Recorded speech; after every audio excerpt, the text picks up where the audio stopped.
take your seat. Formal start is happening. Please avoid standing. Those who cannot sit on the ground can use chairs provided in the back. Please come and sit. Those who are on my left, please take your seat. भाइयों एवं उपस्थित महिला बहनों, इस stage की गरिमा एक बहुत ही निराली रहनी चाहिए। आने वाले जो भी हमारे वक्तागण हैं उनसे मैं गुजारिश करूंगा कि जो भी हमारे जवानों के साथ मर्यादा की एक अनुभूति शुरू से रही है उसको बोलने के दौरान वक्ता के हर फेज के वक्तव्य के दौरान ऐसी कोई भी शब्द का इस्तेमाल नहीं करें जो हमारी मर्यादा को ठेस पहुंचे, चाहे वो राजनीतिक शब्दों से जुड़ा हो, राजनीतिक व्यक्तित्व से जुड़ा हो या फिर किसी व्यक्ति विशेष से जुड़ा हो। ऐसी कोई भी भावनात्मक विशेष को इस मंच में इन्वॉल्व न करें। जो भी बातें होगी वो केवल ओवर टॉपिक से रिलेटेड होगी। इसके अलावा जो भी सामंजस्य होंगे हमारे मुख्य वक्ता आपको हर एक पहलू से अवगत कराएंगे, आपको हर एक मोमेंट से अवगत कराएंगे कि हमारी वर्तमान क्या है, हमारे भविष्य क्या है, हमारे आने वाले मूवमेंट का बुनियादी ढांचा क्या होगी, हमारे आने वाले जो भी वर्चस्व की संघर्ष होगी वो किस किस लेवल पर जाएगी, ये हमारे मुख्य वक्ता अवश्य आपको अवगत कराएंगे। और आप सभी से गुजारिश है कि एक अच्छा सामंजस्य बनाए, एक अच्छा मर्यादा की नींव डाले जो आगे चलकर हमारे लिए एक बहुत बड़ा साहस, एक बहुत बड़ा सामर्थ्य बनाए। और यही सभी वक्ताओं से गुजारिश है कि ऐसा कोई भी विशेष एक्टिविटी प्रदान नहीं करे जिससे हमारी मर्यादा को ठेस पहुंचे। दूसरी, सभी उपस्थित भाइयों एवं सदस्यों से अनुरोध है कि ऐसी कोई भी एक्टिविटी पैदा न करे जिससे प्रशासन को संभालने में परेशानी हो या उनको किसी भी तरह एक्शन लेने के लिए मजबूर होना पड़े। हमारी मूवमेंट बिल्कुल शांतिपूर्वक चलेगी, इसमें किसी भी तरह की कोई गुंजाइश नहीं परमिट की जाएगी। इस अपील के माध्यम से मैं अनाउंस कर रहा हूँ कि अगर कोई एक्टिविटी अनलीगल अनवेज में अगर आप क्रिएट करते हैं तो उसके लिए आप खुद जिम्मेदार होंगे। प्रशासन हमारे साइड से, इस मंच के साइड से स्वतंत्र कोई एक्शन लेने के लिए तो हमारी पूरी कोशिश रहेगी, हमारी मंच हमारे सोसाइटी संस्था की पूरी कोशिश रहेगी कि जो भी हम मूवमेंट करें बिल्कुल शांतिपूर्वक तरीके से करें और आगे की कार्रवाई में कोई भी ऐसी बाधा न आए कि हमारी मर्यादा में अननेसेसरी दखल करे। आप सभी लोगों से गुजारिश है, सभी वक्ताओं से गुजारिश है कि अपने मर्यादा को मेंटेन करें। ये हमारे लिए सबसे बड़ा बल होगा, आगे बढ़ने के लिए सबसे बड़ी सामर्थ्य बनेगी। दोस्तों, देवभूमि पूर्व सैनिक अर्ध कल्याण समिति हरिद्वार से हमारे पूर्व सैनिक भाई श्री सूबेदार मेजर दिनेश चंद जी के अध्यक्षता में यहाँ करीब 100 लोगों को लेकर आए हुए हैं। मैं उन सभी का स्वागत करता हूँ।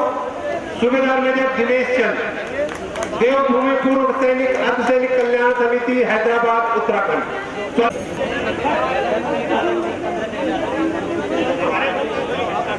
हमारे वक्ता श्री संजीव नागर नोएडा से, समय का थोड़ा ध्यान रखें प्लीज।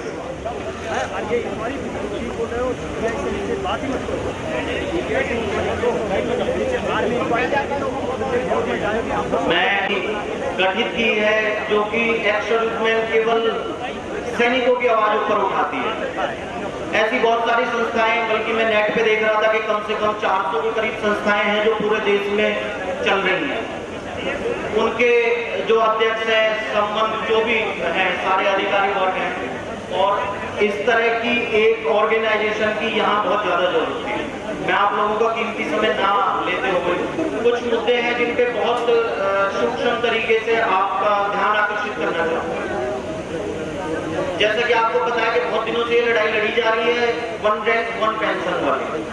इस वन रैंक वन पेंशन का उद्देश्य ये है कि भाई बहुत लोग जो आज से 30 साल 40 साल पहले रिटायर हुए थे, उन लोगों को आज जो लोग रिटायर हो रहे हैं उनके समकक्ष पेंशन दी जाए, लेकिन इसका सरकार ने भी और हमारे जो पूर्व जनरल्स हैं और जो बड़े बड़े अधिकारी हैं उन्होंने इसको एक गलत रूप दे दिया है। उसका कारण ये है, बल्कि मैं अभी एक दिन टीवी पे डिबेट सुन रहा था कि गवर्नमेंट को 8,600 करोड़ रुपए चाहिए ये वन रैंक वन पेंशन को पूर्णतः लागू करने के लिए। गवर्नमेंट को 8,600 करोड़ रुपए चाहिए। मैं अपने भाइयों को बताना चाहता हूं कि इस 8,600 करोड़ में से अराउंड 7,500 करोड़ केवल अधिकारियों की पेंशन जाएगी। लगभग 900 करोड़ हमारे जो जवान हैं इनमें बटेगा, जो बच जाएगा। पहले भी ऐसा होता आया है। 5वें 6ठे पे कमीशन में तो मैं खुद सेना में रहा हूं, तो मुझे पता है कि कितनी विषमताएं एक एक रैंक को देख के। जो एमएसपी का सबसे पहले हमारे बीच में आए जवान किसान मोर्चा उत्तराखंड श्रीनगर गढ़वाल से सतपाल नेगी जी, सुनील कला, आप दोनों का मैं स्वागत करता हूं। आप अपने नेतृत्व के लिए आए हुए हैं, शुक्रिया। इनके लिए एक ताली बजा के स्वागत की जाए। इन्हीं के साथ कैप्टन बिजलाल अध्यक्ष हैं भारतीय गौरव सेनानी संगठन मथुरा के, मंच में हैं, उनका भी स्वागत किया जाए। वो भी अपने जत्थे के साथ यहाँ आए हुए हैं। आप जाइए।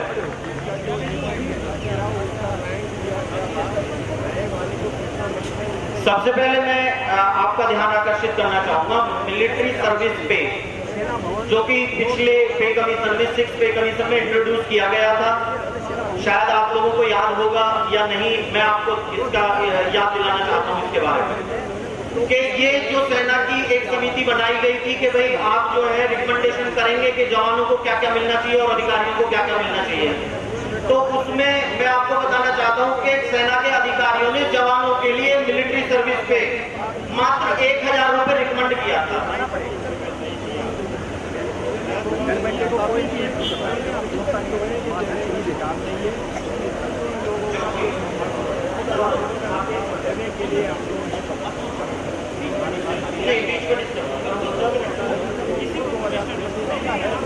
मात्र 2 मिनट चाहूंगा मैं, बस आप मेरी बात सुन लें कि भाई उसमें कुछ टेक्निसिटी है मेरे पॉइंट में कि नहीं है।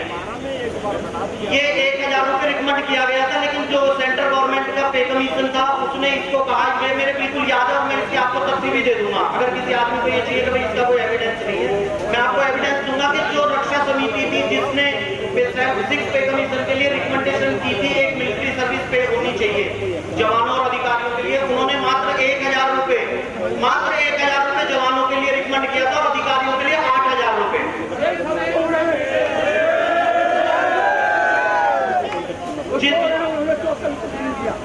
जी, ये 1,000 रुपए गवर्नमेंट ने कहा कि गवर्नमेंट को खुद ही शर्म आ गई। इसके लिए गवर्नमेंट को खुद ही शर्म आई कि यार एक मिलिट्री में सर्विस करने वाले एक आदमी को 1,000 रुपए और एक आदमी को 8,000 या 10,000 कैसे दिया जा सकता है। इसमें गवर्नमेंट ने कहा कि नहीं यार इतना नहीं चल पाएगा, आप इनका 2,000 कर दो, अधिकारियों को 6,000, जिसका हम कहीं हमें मंच नहीं मिल पाया इसका विरोध करने का, लेकिन आज हमें एक अच्छा मंच मिला है जिसका हम विरोध करते हैं। वन रैंक वन पेंशन देने से पहले आप ये मिलिट्री सर्विस में जो आपने डिस्क्रिपेंसीज है इसे दूर करो। भाई अगर आप इसे दूर नहीं कर पाए तो आपने वन रैंक वन पेंशन वैसे ही दे दो फिर आप लोग। पहले तो जो हमारे डिफरेंसेस हैं पेमेंट में उन्हें आप दूर कीजिए। जितने हमारे लोग जो आप 2,000 रुपए एक उसी जवान को 2,000 रुपए उसकी जान सकती है क्या यहाँ लोकतंत्र है कि कुछ और चल रहा है। भाई अधिकारी जो अंग्रेज सेना में करते थे वही अब भी हो रहा, क्या फर्क पड़ा। इस लोकतंत्र का हमें क्या फायदा मिला आप मुझे बताइए। क्या इस देश में पिछले 60-68 साल से लोकतंत्र स्थापित हो गया है, लेकिन इसका फायदा जवानों को कितना मिला आज भी।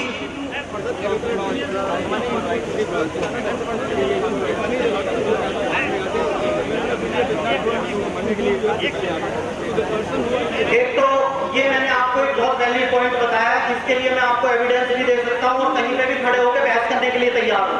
संस्था से अधिकारियों की से जवानों की से कि मैं अपना फोन नंबर संस्था को देके जाऊंगा, मुझे मीडिया वालों से मैं कह सकता हूँ कि भाई आप ये रक्षा विशेषज्ञ इन अधिकारियों को मत समझो, सबसे बड़े रक्षा विशेषज्ञ तो हम हैं।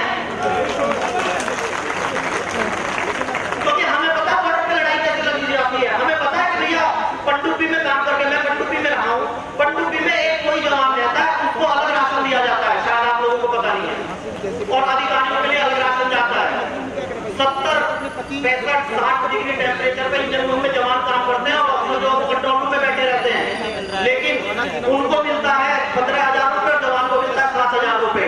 मैं ये पॉइंट उठाना चाहता हूँ कि जितने अलाउंसेज हैं पेमेंट से अलग, चाहे वो हाई एल्टीट्यूड अलाउंस हो, फ्लाइंग अलाउंस हो, सबमरीन अलाउंस हो, किसी भी तरह का कोई अलाउंस हो, क्योंकि ये सारे के सारे रिस्क अलाउंस में काउंट होते हैं। और हम ये सरकार से गुजारिश करते हैं कि भाई ये सारे अलाउंसेस एक हो, या आप कह दो कि यू आर नॉट इंडियन। या तो मैं सरकार के किसी भी आदमी से ये कहता हूँ कि आप आके हमारे सामने ये कहो कि आप तो इंडियन है ही नहीं, आप तो ऐसे ही आते हैं, पेमेंट लेते हैं और मर जाते हैं और चले जाते हैं। और अगर हम इंडियन हैं, हम भी इसी लोकतंत्र में रह रहे हैं और हमारी निष्ठा की वजह से आगे संसद खड़ी हुई है, लेकिन तो आप ये अलाउंस आप कैसे दे सकते? आप एक अधिकारी को जो है अलग चिकन बिरयानी दोगे और एक जवान को जो है दाम मिलाओगे। आप नहीं चाहते कि हमारे जवान भी लड़े, ताकत हो उसके अंदर? या आपने सबमरीन में रहने वाले एक आदमी को तो आप 15,000 रुपए दे रहे हैं और एक आदमी को आप 7,000 रुपए दे रहे हैं, ये कैसा न्याय है भाई? ये बिल्कुल गलत है और हम इसका विरोध करते हैं। और मैं अपनी बात खत्म करना चाहता हूँ, मुझे लग रहा है सब बोर हो गए। मैं अपनी बात को खत्म करना चाहता हूँ और आगे मेरे पास एक लिस्ट है बहुत बड़ी। मैं हर मंच पे बैठने के लिए तैयार हूँ और बहस करने के लिए तैयार हूँ। मैं नोएडा में एडवोकेट हूँ, संजीव नागर। अगर मुझे किसी की भी जरूरत हो, किसी भी आदमी को मेरी जरूरत पड़े, मैं इस मंच के आवाज से कहना चाहता हूँ, कहीं आपको ये लग रहा है कि हम टेक्निकली पीछे हैं, तो मैं आपको 5th पे कमीशन, 6th पे कमीशन के सारी रिपोर्ट और सब कुछ लाके आपके सामने पेश कर सकता हूँ। आपको पता चल जाएगा कि आपको धोखा किसने दिया है, हमारे लोगों ने दिया। मैं तो जनरल से पूछना चाहता हूँ कि उन्होंने एक्सेप्ट कैसे कर लिया कि मेरे एक जवान को 2,000 एमएसपी मिलेगा और एक अधिकारी को 6,000 मिलेगा। या आपकी क्रेडिबिलिटी खत्म हो गई उसी दिन। आप अपने एक जवान को तो 2,000 एमएसपी बोल रहे हैं और एक उसी अधिकारी को जो कि आराम से एसी में बैठा रहता है उसे 6,000 एमएसपी बोल रहे हैं। ये सबसे बड़ा मुद्दा है, ये एमएसपी वाला। मैं आप लोगों से आह्वान करना चाहता हूँ कि इसमें आप जो है वन रैंक वन पेंशन में, मैं आपको आज इस मंच पर हो सकता है मैं गलत बोल रहा हूँ और आप लोगों का विरोध भी सहज हो, इस वन रैंक वन पेंशन में जवानों को कुछ भी नहीं मिलेगा। मैं इस मंच से ये बोल रहा हूँ और इसके लिए मैं आपको एविडेंस देने के लिए तैयार हूँ। इस वन रैंक वन पेंशन में जो भी कुछ मिलेगा, ये जनरल इसलिए लड़ाई कर रहे हैं कि उनको 15,000 पेंशन, 10,000 पेंशन मिल रही है, एकदम से 95,000 हो जाएगी। मेरी पेंशन 10,000 है तो 11 हो जाएगी, बस इतना ही फर्क पड़ेगा, इससे ज्यादा फर्क नहीं पड़ेगा।